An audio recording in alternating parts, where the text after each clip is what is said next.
विद्युत चुंबकीय तरंगों की टेंशन छोड़ देना, वो 12 क्वेश्चन और ये टेबल।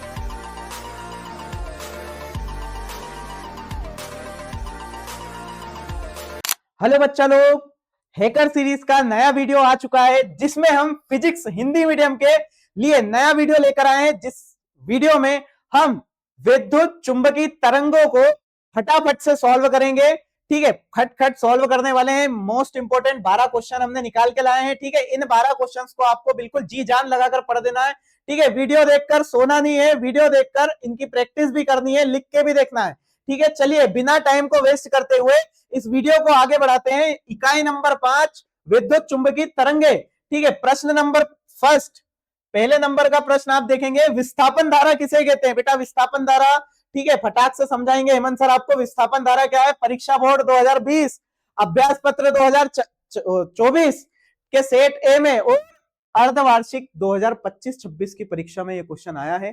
ठीक है, अर्धवार्षिक परीक्षा में भी आया है, बोर्ड की परीक्षा में भी आया है। ठीक है, सिंपल सा क्वेश्चन है, विस्थापन धारा किसे कहते हैं, इसका व्यंजक लिखना है। ठीक है, विस्थापन धारा क्या बेटा?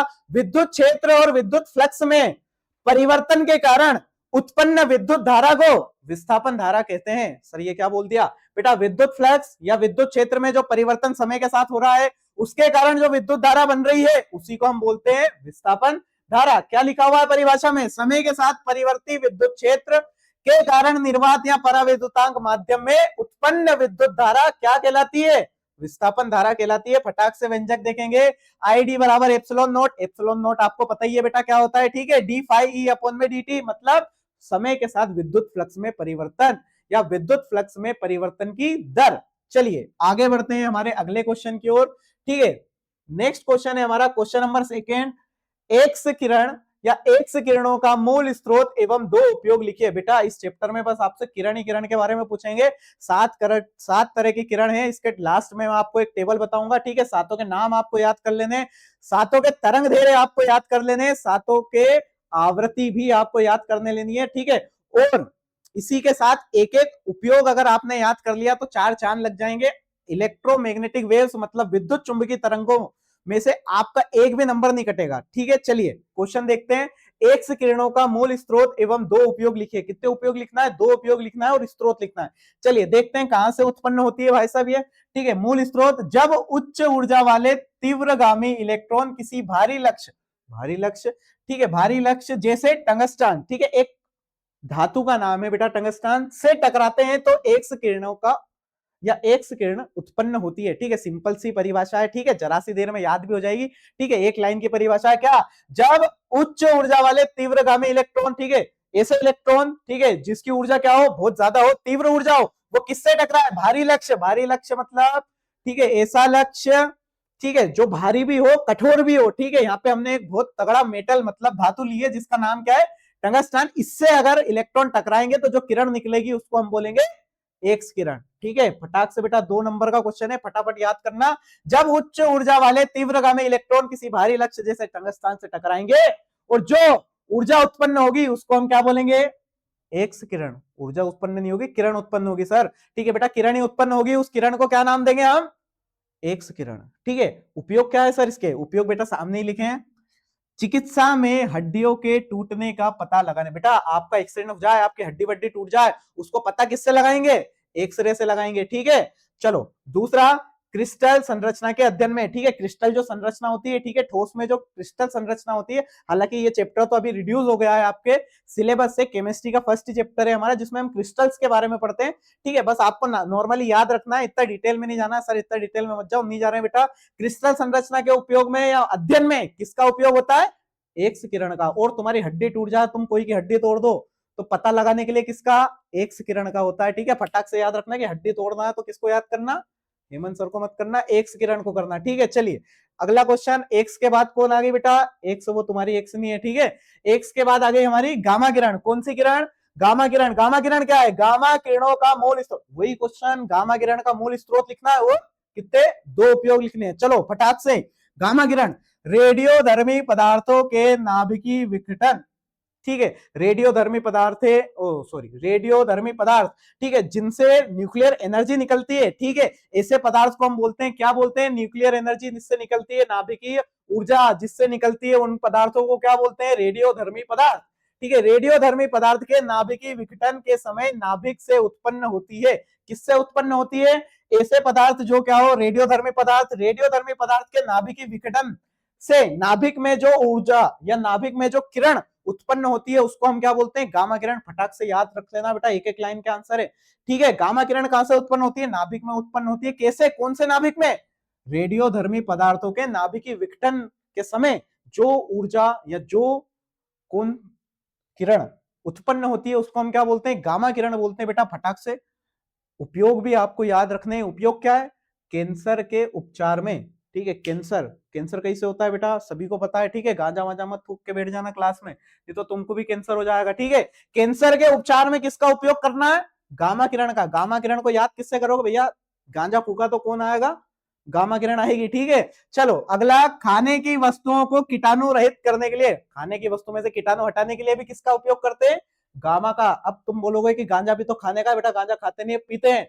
गांजा फॉर जी फॉर गांजा और जी फॉर गामा, ठीक है। गामा में कौन आएगा, गांजा, गांजा से कहीं होएगा कैंसर, ठीक है। ये फटाक से याद हो गया। चलो अगला, किन तरंगों, अरे सर उधर देखो, किन तरंगों को ऊष्मा तरंग भी कहते हैं या कहा जाता है, ऐसी कौन सी तरंग है जिसको ऊष्मा तरंग कहते हैं, अभी बताता हूं थोड़ी देर में, आगे तो पढ़ लें, ठीक है। इन तरंगों की पृथ्वी पर माध्य ताप बनाए रखने से संबंधित किस प्रभाव में अहम भूमिका है, ठीक है। पृथ्वी का जो तापमान है उसको सही रखने के लिए किन तरंगों का उपयोग करते हैं और किन तरंगों को उपयोग ऊष्मा तरंगे कहते हैं। अरे क्या बोल रहे हो सर, कहीं नहीं बोल रहे हैं, ये देखो सामने, किन तरंगों को ऊष्मा तरंग कहते हैं, तो कौन सी तरंग, अवरक्त तरंग। फटाक से याद रखना, अवरक्त तरंगों को ही क्या बोलते हैं, ऊष्मा तरंग कहते हैं। फटाक से याद हो गया, ठीक है। कब आया था, 2024 बोर्ड पेपर में आया था, क्या आया था, किन तरंगों को ऊष्मा तरंग भी कहा जाता है, तो किन तरंगों को कहते हैं, अवरक्त तरंगों को ऊष्मा तरंग भी कहा जाता है। चलो, प्रभाव, क्या प्रभाव पड़ता है पृथ्वी पे, क्या पड़ता है देखते, इसकी ग्रीन हाउस प्रभाव में अहम भूमिका होती है। किसमें, ग्रीन हाउस प्रभाव, बेटा ग्रीन हाउस का मतलब हरा घर नहीं होता है, ठीक है। फटाक से, ग्रीन हाउस का मतलब जो भी होता है वो अभी हमको काम में नहीं आने वाला है, ठीक है। ग्रीन हाउस किसमें, कौन से प्रभाव में, इसकी ग्रीन हाउस प्रभाव में अहम भूमिका होती है। किसमें अहम भूमिका होगी, ग्रीन हाउस प्रभाव में, ठीक है, जिससे पृथ्वी का औसत तापमान रहने योग्य बना रहता है, जिससे क्या होता है, पृथ्वी का जो तापमान है वो रहने योग्य बना रहता है। नहीं तो इतना तापमान बन जाए कि चलते चलते ही, ठीक है, हम चल रहे हो, चलते चलते हमारा लेग पीस निकल जाए बाहर, ठीक है, ऐसा नहीं होता है, ठीक है। तापमान को बनाने के लिए कौन सी तरंग, अवरक्त तरंगों का उपयोग होता है। अवरक्त तरंगों के वजह से ग्रीन हाउस प्रभाव होता है, इनमें ग्रीन हाउस जो प्रभाव है हमारा, उसमें कौन सी तरंग, अवरक्त तरंग होती है, ठीक है। इसकी महत्वपूर्ण भूमिका होती है, अहम भूमिका होती है, ठीक है, जिससे पृथ्वी का औसत तापमान रहने योग्य बना रहता है। चलिए आगे, पांचवा प्रश्न, सबसे अधिक आवृत्ति वाली विद्युत चुंबकीय तरंग का नाम एवं एक उपयोग लिखिए। क्या पूछ लिया सर, ऐसी तरंग का नाम लिखना है जिसकी आवृत्ति सबसे ज्यादा हो, ठीक है, उसके बाद उसका एक उपयोग लिखना है। तो जिसकी सबसे ज्यादा आवृत्ति होती है उसका नाम है गांजा किरण। अरे गांजा किरण नहीं, जी फॉर गांजा और जी फॉर गामा किरण, ठीक है। अभी बताया था ना, जी फॉर गांजा, गांजा गांजा, और गांजा से क्या नाम आया, गामा, और गांजा से क्या होता है, कैंसर। गामा किरण कैंसर कोशिकाओं को नष्ट करने में उपयोग होती है, ठीक है। फटाक से मैंने ऊपर बताया था, जी फॉर गांजा, ठीक है, गांजा से होता है कैंसर, और जी फॉर गामा, तो किरण का नाम हो गया गामा, क्या होता है उससे, कैंसर होता है, तो कैंसर कोशिकाओं को नष्ट करने में, ठीक है। चलिए, सबसे अधिक आवृत्ति वाली विद्युत चुंबकीय तरंग का नाम, सबसे अधिक आवृत्ति वाली विद्युत चुंबकीय तरंग का नाम क्या है बेटा, गामा किरण है, ठीक है। इसकी आवृत्ति सर्वाधिक और तरंग दैर्घ्य सबसे कम। बेटा आवृत्ति और तरंग दैर्घ्य की जब बात करें, अगर एक किरण है जिसका तरंग दैर्घ्य सबसे ज्यादा है तो सबसे कम उसकी आवृत्ति होगी। अगर एक किरण है जिसकी आवृत्ति सबसे ज्यादा है तो तरंग दैर्घ्य सबसे कम होगा, ये आपको याद रखना है, ठीक है। जिसका तरंग दैर्घ्य ज्यादा, आवृत्ति कम, जिसकी आवृत्ति ज्यादा, तरंग दैर्घ्य कम, ठीक है। वैसे ही हमने लिख दिया कि इसकी आवृत्ति तो सर्वाधिक होती है पर तरंग दैर्घ्य सबसे कम होता है। चलिए 2 क्वेश्चन यहां से अगर कवर हो जाते हैं। अगर उल्टा भी पूछ लिया, सबसे अधिक तरंग धैर्य सबसे कम तरंग धैर्य वाली विद्युत चुंबकीय तरंग का नाम एवं उपयोग लिखे तो भी कौन लिखाएगी? गामा किरण, gamma, G for ganja, ganja से होता है कैंसर, तो किसका उपयोग है? कैंसर कोशिकाओं को नष्ट करने में उपयोग में आती है कौन सी किरण? गामा किरण। ठीक है, चलिए आगे चलते हैं बेटा। आगे छठा क्वेश्चन, विद्युत चुंबकीय स्पेक्ट्रम में सबसे कम, वही क्वेश्चन पूछ लिया जो मैंने अभी आपको बताया कि सबसे कम, तुम भाई साहब नीचे आओ, विद्युत चुंबकीय स्पेक्ट्रम में सबसे कम तथा सबसे अधिक तरंग धैर्य वाली के नाम। दो ही पूछ लिए कि सबसे कम आवृत्ति, आवृत्ति नहीं तरंग, सबसे कम तरंग धैर्य वाली और सबसे ज्यादा तरंग धैर्य वाली। तो सबसे कम, तो गांजा गैंग में गामा किरण का नाम आता है, जिसकी सबसे कम, जिसका सबसे कम क्या होता है बेटा? तरंग धैर्य होता है। और सबसे ज्यादा किसका होता है? रेडियो तरंगों का होता है। ठीक है, अब रेडियो तरंगों का सबसे अधिक या सबसे ज्यादा तरंग दैर्घ्य तो होता है, पर सबसे कम क्या होती है उसकी? आवृत्ति। सबसे कम आवृत्ति किसकी? रेडियो तरंगों की। सबसे ज्यादा आवृत्ति किसकी? गामा किरणों की। सबसे ज्यादा तरंग दैर्घ्य किसका? रेडियो तरंगों का। सबसे कम तरंग दैर्घ्य किसका? गामा किरणों का। ठीक है, चलिए नेक्स्ट क्वेश्चन की ओर आगे बढ़ते हैं। विद्युत चुंबकीय तरंगे किन्हें कहते हैं? इनकी विशेषताएं लिखिए। 6 विशेषताएं लिखनी है। ठीक है, विद्युत चुंबकीय तरंगे क्या होती है? सर चैप्टर का नाम ही वही था, आपने वही नहीं बता, अब बता रहे हैं। ठीक है, क्या बता रहे हैं? विद्युत चुंबकीय तरंगे क्या है? ठीक है, विद्युत चुंबकीय तरंगे, ये थोड़ा सा हमने से मिस्टेक हो गई है, इसमें हमने क्या लिख दिया? इमेज। इमेज तो लाना ही नहीं है सर। ठीक है, चलिए देखो ध्यान से, इसको थोड़ा सा नेग्लेक्ट कर देना। मैं नेग्लेक्ट कर देता हूँ उसको फटाफट। भाई साहब आप कट जाओ, कट जाओ, कट जाओ, ये कट गए। ठीक है, चलो विद्युत चुंबकीय तरंगे किन्हें कहते हैं? विद्युत चुंबकीय तरंगे बेटा थोड़ा सा मैं बता देता हूँ नॉर्मल वे में, फिर हम डेफिनेशन देख लेंगे। एसी तरंगे, ठीक है, कैसी तरंगे? एसी तरंगे जो विद्युत क्षेत्र में भी गमन करे और चुंबकीय क्षेत्र में भी गमन करे। ऐसी तरंगे जो विद्युत क्षेत्र के साथ साथ चुंबकीय क्षेत्र में भी गमन करती है, उन तरंगों को हम बोलते हैं विद्युत चुंबकीय तरंगे। नाम से ही क्लियर है, इलेक्ट्रोमैग्नेटिक वेव्स, विद्युत चुंबकीय तरंगे। ठीक है, विद्युत चुंबकीय मतलब विद्युत क्षेत्र भी आएगा, चुंबकीय क्षेत्र भी आएगा। ठीक है, ऐसी किरणें जो विद्युत क्षेत्र के साथ साथ चुंबकीय क्षेत्र में भी क्या करे? गमन करे, उन किरणों को हम कहते हैं, उन तरंगों को हम कहते हैं विद्युत चुंबकीय तरंगे। ये तरंगे विद्युत क्षेत्र में, जैसे विद्युत क्षेत्र और चुंबकीय क्षेत्र से 90 डिग्री का एंगल बनाती है। 90 डिग्री का एंगल मतलब लंबवत होती है। इस लंबवत होने के कारण इनकी जो प्रकृति है, ठीक है, वो अनुप्रस्थ होती है। कैसी होती है बेटा? अनुप्रस्थ होती है। ठीक है, चलिए डेफिनेशन देख लेते हैं। वे तरंगे जो परस्पर लंबवत विद्युत क्षेत्र और चुंबकीय क्षेत्र के ज्यावक्रीय दोलन से बनी होती है तथा ये दोनों क्षेत्र तरंग संरचना की दिशा से भी लंबवत होते हैं। ठीक है, मतलब विद्युत क्षेत्र में भी बन रही है, चुंबकीय क्षेत्र में भी बन रही है, दोनों लंबवत है। ये दोनों तो आपस में लंबवत है, पर जहां से, जिस दिशा में ये चल रहे हैं उससे भी क्या है? ये लंबवत है, 90 डिग्री का एंगल बना रही है। ऐसी तरंगे, ऐसी किरणें को क्या बोलेंगे? विद्युत चुंबकीय तरंगे या विद्युत चुंबकीय किरण बोल देंगे।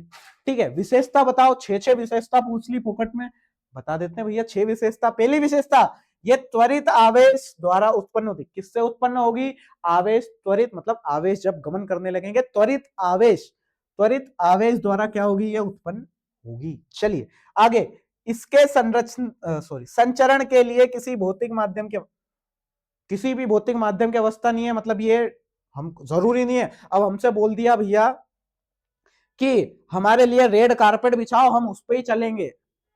रेड कारपेट नहीं बिछाओगे तो हम चलेंगे नहीं, ये हमने हमारी कंडीशन बता दी। पर ये जो किरणें हैं, ये तो बोल रहे कि तुम कहीं करो, तुम रेड कारपेट बिछाओ, तुम पीला कारपेट बिछाओ, तुम कारपेट ही मत बिछाओ, तुम नाली में चलवाओ, बस हम सब दूर चल देंगे। किसी भी भौतिक माध्यम की आवश्यकता नहीं है, तुम कहीं नहीं भी करोगे तो भी हम गमन कर लेंगे। ठीक है, कैसे गमन करेंगे? विद्युत क्षेत्र के साथ साथ चुंबकीय क्षेत्र में भी गमन करेंगे। ठीक है, चलिए सिंपल था। ठीक है, इसको भौतिक माध्यम की आवश्यकता नहीं होती। निर्वात में इसका वेग प्रकाश के वेग के बराबर होता है। मतलब स्पीड कितनी होगी? जितनी लाइट की स्पीड है, जितनी प्रकाश का वेग है, उतना ही वेग हमारे इन किरणों का होगा। ठीक है, प्रकाश से तेज तो वो चलेगी नहीं। ठीक है, चलिए क्या होता है? 3 × 10⁸ मीटर पर सेकेंड स्पीड ऑफ लाइट, प्रकाश का वेग। ठीक है, प्रकाश की चाल बोल सकते हैं। ठीक है, प्रकाश का वेग बोल सकते हैं। ठीक है, स्पीड ऑफ लाइट बोल सकते हैं। ठीक है, चलिए सिंपल था। अब ये प्रकृति में अनुप्रस्थ होती है। अनुप्रस्थ क्या होता है? अनुप्रस्थ प्रकृति का मतलब होता है कि 90 डिग्री, मतलब ये वाली जो किरणें हैं बेटा, ये ठीक है, यहाँ पे एंगल 90 डिग्री का, यहाँ पे एंगल 90 डिग्री का, यहाँ पे एंगल 90 डिग्री का, यहाँ पे एंगल 90 डिग्री का, यहाँ पे एंगल कहाँ पे, ये वाला जो एंगल है ये 90 डिग्री का, ये 90 डिग्री का, ये 90, सॉरी ये 90, ये 90, ये 90 कितने डिग्री का बन रहा है? 90 डिग्री का। जहां पर लंबवत किरणें हो वहां पर प्रकृति कैसी हो जाती है? अपने आप अनुप्रस्थ हो जाती है। ठीक है, इसके अलावा भी कौन सी होती है? एक ये प्रकृति होती है, नाम कमेंट करके बताना। ठीक है, एक इस तरह की तरंग होती है, एक इस तरह की, ये वाली प्रकृति को हम बोलते हैं अनुप्रस्थ। इसको क्या बोलते हैं आप कमेंट करके बताना, टाइम हो आपके पास तो। ठीक है, नहीं हो तो कोई दिक्कत नहीं है। चलो आगे, इनमें विद्युत क्षेत्र और चुंबकीय क्षेत्र समान कला में दोलन करते हैं, मतलब सेम फेस में क्या करेंगे? समान कला में क्या करेंगे? वो चलेंगे। ठीक है, चलो, ये तरंगे ऊर्जा और संवेग का वहन करती है, मतलब इसमें ऊर्जा तो होती ही है, ऊर्जा के साथ साथ क्या होता है बेटा? वेग के साथ एक और सा जोड़ दो, संवेग। ठीक है, क्या होता है? संवेग और ऊर्जा होती है। किन में होती है? इन तरंगों में, मतलब ये जो तरंगे जब चलती है तो उसमें हर तरंग में ऊर्जा भी होती है, ऊर्जा के साथ साथ संवेग भी होता है। चलिए आगे बढ़ते हैं अगले क्वेश्चन की ओर। 7 क्वेश्चन तो हो ही गए हमारे, 12 क्वेश्चन थे टोटल। 8वें क्वेश्चन पे चल दो। सर क्या पूछ लिया? ये क्या पूछा बाबा? विद्युत चुंबकीय वर्णक्रम। ठीक है, विद्युत चुंबकीय वर्णक्रम, वर्णक्रम मतलब स्पेक्ट्रम, ठीक है, में उपस्थित तरंगों का, सॉरी, तरंगों को उनके बढ़ते तरंग दैर्ध्य के क्रम में लिखिए। बढ़ते तरंग दैर्ध्य के क्रम में मतलब पहले सबसे कम तरंग दैर्ध्य वाला, फिर बड़ा उससे, फिर उससे बड़ा, फिर उससे बड़ा। सबसे कम तरंग दैर्ध्य किसका होगा? जिसकी आवृत्ति सबसे अधिक होगी। ठीक है, चलिए, सबसे कम तरंग दैर्ध्य किसका? गांजा गैंग। ठीक है, गामा किरण। ठीक है, गामा के बाद एक्स, ये वाला। ठीक है, एक्स किरण। ठीक है, उसके बाद पराबैंगनी किरण। ठीक है, उसके बाद दृश्य प्रकाश, फिर उसके बाद अवरक्त किरण, उसके बाद माइक्रो मतलब सूक्ष्म तरंगे। ठीक है, और लास्ट में आता है रेडियो तरंगे। सबसे ज्यादा तरंग दैर्ध्य वाली किरण या सबसे ज्यादा तरंग दैर्ध्य वाली विद्युत चुंबकीय तरंग कौन सी है? रेडियो तरंग। सबसे कम गामा किरण। अब इसी में हमसे पूछ लिया, इसी को उल्टा करना है आपको, साइन चेंज करना है, तो ये किसका क्रम बन जाएगा? आवृत्ति का, घटती आवृत्ति का। सबसे ज्यादा आवृत्ति गामा किरण की, उससे कम एक्स किरण की। ठीक है, ऐसे कम करते करते सबसे कम आवृत्ति किसकी? रेडियो तरंगों की होती है। बात को याद रखना, जिसकी आवृत्ति सबसे ज्यादा होगी उसका तरंग दैर्ध्य सबसे कम होगा। ठीक है, चलिए आगे बढ़ते हैं हमारे अगले क्वेश्चन पे। एम्पियर मैक्सवेल का नियम, बेटा एम्पियर का परिपथीय नियम जो हमने पढ़ा था सेम टू सेम वही है। ठीक है, रेखीय समाकलन निकालते थे चुंबकीय क्षेत्र का, तो वही लिखा हुआ है, किसी बंद लूप के चारों ओर चुंबकीय क्षेत्र का रेखीय समाकलन, चुंबकीय क्षेत्र का लेखीय समाकलन इंटीग्रेटेड बीडीएल, वही लिखा है इंटीग्रेटेड बीडीएल। किसके बराबर होता है? उसमें उपस्थित धारा के म्यू नोट गुना होता है। अब यहाँ पे धारा दो दो हो गई हमारे पास, चालन धारा आईसी, एक और धारा कौन सी? विस्थापन धारा आईडी। ठीक है, दो धारा है, चालन धारा और एक विस्थापन धारा, दो को जोड़ दो, बाकी तो सेम ही लिखना है। एम्पियर का परिपथी नियम में हमने पढ़ा था, क्या पढ़ा था? कि बंद लूप में या फिर चुंबकीय क्षेत्र का जो रेखीय समाकलन होता है वो विद्युत धारा के म्यू नोट गुना होता है, म्यू नोट गुना होता है, म्यू नोट गुना होता है, ये हमने पढ़ा था। ठीक है, इसमें भी वही लिखा है, रेखीय समाकलन उस लूप द्वारा घिरी सतह से गुजरने वाली कुल धारा, कुल धारा वहां पे हमने आई ली थी, यहाँ पे कुल धारा दो दो धारा है, आईसी और एक आईडी का कितने गुना? वही म्यू जीरो गुना होता है। कुछ भी नहीं होगा, हम एम्पियर के परिपथी नियम को लिखते थे इंटीग्रेटेड बीडीएल वेक्टर, या वेक्टर नहीं भी लिखोगे तो चल जाएगा, बराबर म्यू जीरो आई। ठीक है, क्योंकि धारा बस आई थी वहां पे, यहाँ पे दो धारा है, दो ही को जोड़ दो, दो ही को जोड़ दिया, यहाँ पे आईडी का मान रख दिया जो हमने पहले क्वेश्चन में लिख दिया था। ठीक है, सिंपल सा क्वेश्चन था। चलिए आगे बढ़ते हैं, आगे प्रश्न क्रमांक 10। ठीक है, माइक्रोवेव ओवन का सिद्धांत लिखिए। बेटा माइक्रोवेव देखा है सभी ने? ठीक है, माइक्रोवेव में बहुत अच्छी अच्छी डिशेस बनती है शायद। ठीक है, अच्छी बनती होगी यार, इतना बड़ा माइक्रोवेव है। ठीक है, चलो सर फालतू बात नहीं, चलो बेटा देखे फालतू बात नहीं कर रहे हैं। माइक्रोवेव, माइक्रोवेव का सिद्धांत लिखना है, तो माइक्रोवेव किसके सिद्धांत पे आधारित है या किसके सिद्धांत पे कार्य करता है? अनुनाद के सिद्धांत पर कार्य करता है। किसके सिद्धांत पे बेटा? अनुनाद के। सिंपल सी बात है, एक नंबर में ऑब्जेक्टिव में पूछ ले कि भाई इसका सिद्धांत लिखो, कौन से भाई का? माइक्रोवेव का, तो कौन सा सिद्धांत लिख देना है? अनुनाद। ठीक है, कौन से सिद्धांत पे आधारित है? अनुनाद के। माइक्रोवेव ओवन अनुनाद के सिद्धांत पर कार्य करता है। ओवन में उत्पन्न माइक्रोवेव की आवृत्ति, ओवन के अंदर जो माइक्रोवेव की आवृत्ति होती है, ठीक है, भोजन में उपस्थित जल के अणुओं की प्राकृतिक आवृत्ति के बराबर होती है। ठीक है, मतलब जो हम भोजन करते हैं या भोजन में जो जल रहता है उसकी जो आवृत्ति होती है वो, और हमारी जो वेव मतलब जो हमारी माइक्रोवेव है, ठीक है, माइक्रोवेव की जो आवृत्ति होती है वो दोनों समान होती है, ठीक है, बराबर होती है। ठीक है, अनुनाद के कारण जल के अणु तेजी से कंपन करने लगते हैं। अब अनुनाद होगा तो अनुनाद के कारण क्या होगा, जल जल के जो अणु है वो कंपन करने लगेंगे, ठीक है, धूजने लगेंगे, ठीक है, तो करके धूजने लगेंगे, ठीक है, धूजने लगेंगे तेजी से, ज्यादा तेजी से धूजने लगे तो क्या प्रोड्यूस हो गई, हीट। हीट मतलब ऊष्मा उत्पन्न होती है और भोजन क्या हो जाता है, पक जाता है। सिंपल सी बात है कि उसकी जो आवृत्ति है, किसकी, भोजन में उपस्थित जल की जो आवृत्ति है वो, और हमारे माइक्रोवेव की जो आवृत्ति है वो दोनों बराबर होती है। ठीक है, अनुनाद के कारण जल के अणु कंपन करने लगते हैं, कंपन के कारण ऊष्मा बनती है, ऊष्मा से खाना बन जाता है। ये हमने लिख दिया हमारे माइक्रोवेव का सिद्धांत। ठीक है, चलिए नेक्स्ट क्वेश्चन की ओर आगे बढ़ते हैं। नेक्स्ट क्वेश्चन, कोहरे में संकेत के रूप में किन तरंगों का उपयोग किया जाता है और क्यों?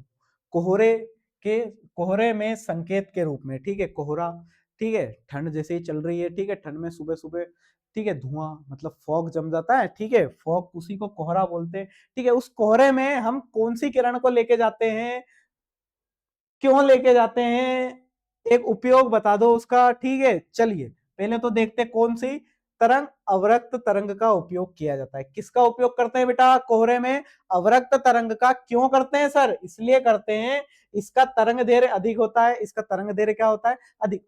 तरंग दैर्घ्य तो और भी किरणों का अधिक होता है, पर एक और कारण है जिसके कारण वायुमंडल के कणों द्वारा इनका प्रकीर्णन बहुत कम होता है। ठीक है, इसमें जो प्रकीर्णन होता है बेटा वो बहुत ही कम हो जाता है। ठीक है, प्रकीर्णन कम होने के कारण ये जो किरण है वो काफी दूर तक चली जाती है, मतलब बहुत ज्यादा दूर का भी हम इससे देख पाते हैं, इसलिए किसका उपयोग करते हैं, अवरक्त तरंगों का। ऐसा जरूरी नहीं है कि जिसका तरंग दैर्घ्य ज्यादा उसका ही करे।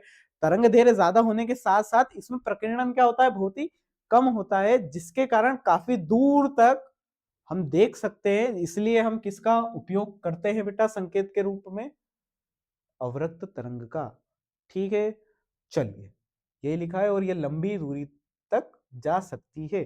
ठीक है, मतलब बहुत दूर से हम इसको देख सकते हैं। ठीक है, ठीक है, देख लेंगे मतलब रुकना है या जो भी संकेत हमको देना है वो संकेत दे देंगे। ठीक है, बहुत दूर से हम इसको देख सकते हैं। ठीक है, इसलिए किसका उपयोग करा भाई साहब, अवरक्त किरण का उपयोग किसमें, कोहरे के संकेत के रूप में या कोहरे में संकेत के रूप में। चलिए आगे बढ़ते हैं हमारे लास्ट क्वेश्चन की ओर।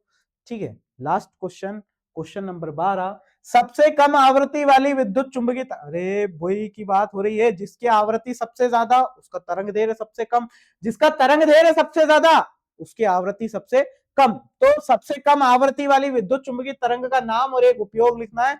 सबसे कम आवृत्ति होती है बेटा किसकी होती है, रेडियो तरंग की। ठीक है, और तरंग दैर्घ्य सबसे अधिक होता है। मैं बार बार बता रहा हूं, तरंग दैर्घ्य ज्यादा, आवृत्ति कम, आवृत्ति ज्यादा, तरंग दैर्घ्य कम। चलो, रेडियो तरंग का तरंग दैर्घ्य तो बहुत ज्यादा होता है पर आवृत्ति बहुत ही कम होती है। उपयोग का है बेटा रेडियो का, रेडियो तथा दूरदर्शन संचार प्रणालियों में, टीवी देखते हैं, टीवी रेडियो में किसका उपयोग होता है, रेडियो तरंगों का उपयोग होता है। ठीक है, ये था हमारा विद्युत चुंबकीय विद्युत चुंबकीय तरंगों का most most most important questions का वीडियो। ठीक है, लास्ट में मैं आपको एक टेबल बताने वाला था सर, आपने बोला था, हाँ सर हमने बोला था टेबल बताने का।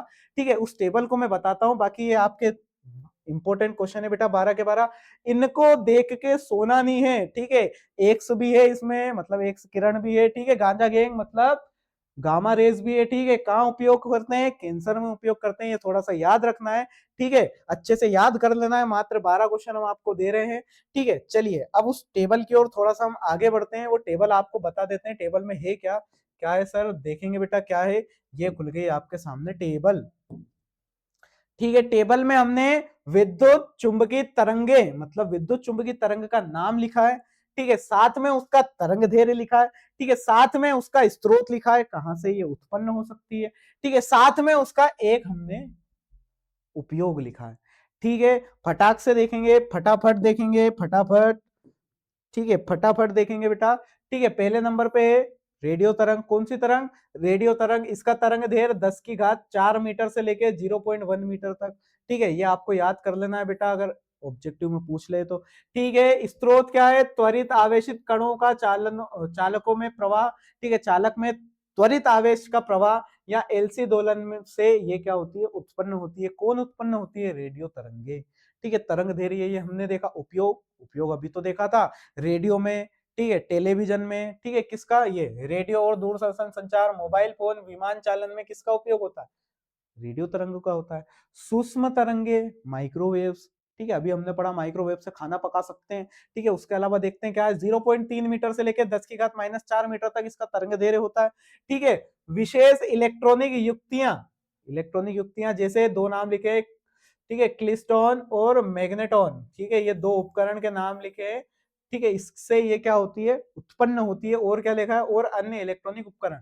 इलेक्ट्रॉनिक उपकरण से ही कौन बनती है? रेडियो, सॉरी रेडियो नहीं, दूसरे नंबर पे कौन है? सूक्ष्म तरंगे मतलब माइक्रोवेव। ठीक है, उपयोग रडार प्रणालियों में, माइक्रोवेव ओवन में और परमाणुओं और अणुओं के गुणों के अध्ययन करने में।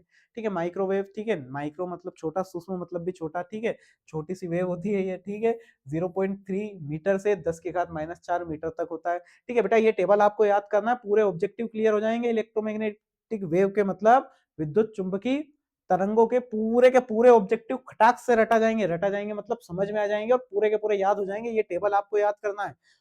और चांसेस ये भी है इसमें, 90% चांसेस है कि ये टेबल अगर आपने याद कर ली तो 2 नंबर का जो क्वेश्चन आएगा वो लगभग इसी में से आएगा कि इन तरंगों का तरंग दैर्घ्य बताइए, या एक उपयोग बताइए, दो उपयोग बताइए, कहां से स्रोत, स्रोत बताइए। तो ये हमने सब तो दे दिया, तरंग दैर्घ्य बता दिया, स्रोत बता दिया, उपयोग बता दिया। आपने वो 12 क्वेश्चन कर लिए और ये टेबल याद कर ली, तो इलेक्ट्रोमैग्नेटिक वेव मतलब विद्युत चुंबकीय प्रकाश से आपके एक नंबर भी नहीं कटेंगे।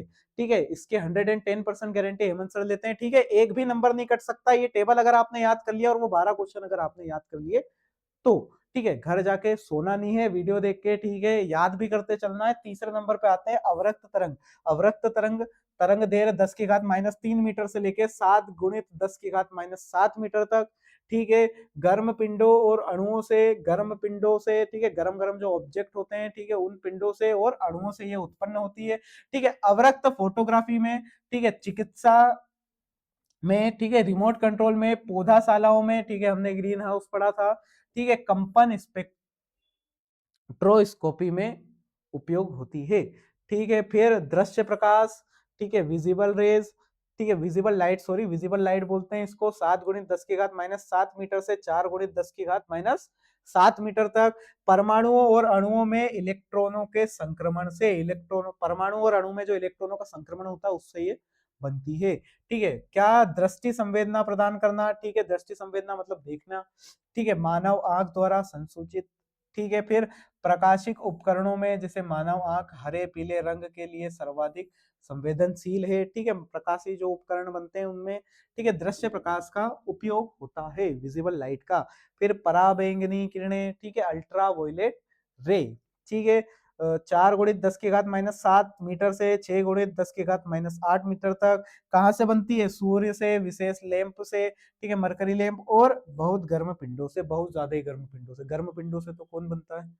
अवरक्त तरंगे। ठीक है, और बहुत ज्यादा गर्म पिंडों से पराबैंगनी किरणें। चलिए, क्या है? जल शोधन, ठीक है, रोगाणुनाशन, विटामिन डी के संश्लेषण में, नकली मुद्रा का पता लगाने में, चिकित्सा में, ठीक है, त्वचा रोगों के उपचार में।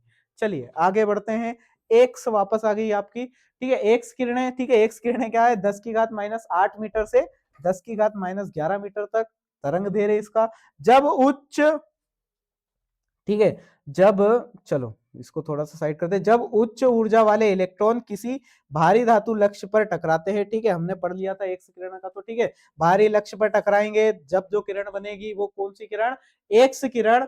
उपयोग, ठीक है, चिकित्सा में, हड्डी टूटने, एक्सीडेंट हो गया था तुम्हारा, ठीक है, तुम्हारा नहीं हुआ था, जिसका भी हुआ था उसकी हड्डी टूटी या नहीं टूटी, ये पता लगाने के लिए कौन? एक्स किरण।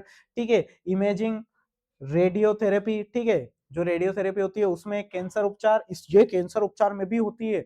ठीक है, कैंसर में हमारी गांजा गैंग, ठीक है, गामा किरण क्रिस्टल संरचना के अध्ययन में, क्रिस्टल संरचना ये हमने पढ़ चुका है बेटा। ठीक है, फिर क्या है, लास्ट आती है हमारी गामा मतलब गांजा, गामा मतलब गांजा मतलब गामा किरण हमारी गांजा गैंग। ठीक है, कैंसर वही 10⁻⁻11 से लेके 10⁻14 मीटर तक। ठीक है, कहाँ पे, ये थोड़ा सा हम इसको रफ कर देते हैं और ये भाई साहब को साइड कर देते हैं, चलो हट जाओ। रेडियोधर्मी नाभिकों के विघटन से, ठीक है, रेडियोधर्मी जो नाभिक है उसके विघटन से जो नाभिक में उत्पन्न होती है उसको क्या बोलते हैं, गामा किरण बोलते हैं। ठीक है, कैंसर के उपचार में वही गांजा गैंग, वापस कैंसर के उपचार में, ठीक है, नाभिकीय संरचना के अध्ययन में, खाद्य संरक्षण में, वैज्ञानिक जांच में इनकी भेदन क्षमता अत्यधिक होती है। ठीक है, ये टेबल आपको बेटा याद करना है, ये टेबल मैंने आपको अच्छे से बता दिया है। ठीक है, टेबल को याद करना है, वो 12 क्वेश्चन को याद करना है। ठीक है, विद्युत चुंबकीय तरंगों की टेंशन छोड़ देना है, वो 12 क्वेश्चन और ये टेबल, इतने में आप अच्छा स्कोर मतलब पूरा का पूरा स्कोर कर पाओगे इस यूनिट से, विद्युत चुंबकीय स्पेक्ट्रम, सॉरी ये तो स्पेक्ट्रम है, विद्युत चुंबकीय तरंगों से। ठीक है, आई होप आपको सारी चीजें समझ में आई होगी। ठीक है बेटा, आपको याद करते चलना है। ठीक है, याद भी करना है, वीडियो देख के सोना नहीं है, वीडियो देख के गेम खेलने नहीं जाना है। ठीक है, वीडियो देखना है, साथ में सॉल्व भी करना है। ठीक है, हम आपको अच्छे नंबर दिलवा के रहेंगे। ठीक है, हमारी ये चौथी यूनिट आई है। ठीक है, मतलब यूनिट नंबर 5 है, इससे पहले हमने 3 यूनिट को सॉल्व कर लिया है। ठीक है, आई होप आपने उन सभी को अच्छे से कर लिया होगा, कुछ दिक्कत नहीं आ रही होगी आपको। ठीक है, अगली वीडियो भी बहुत जल्दी आने वाली है। ठीक है, इसी के साथ हेमंत सर आपसे विदा लेना चाहेंगे। Thank you.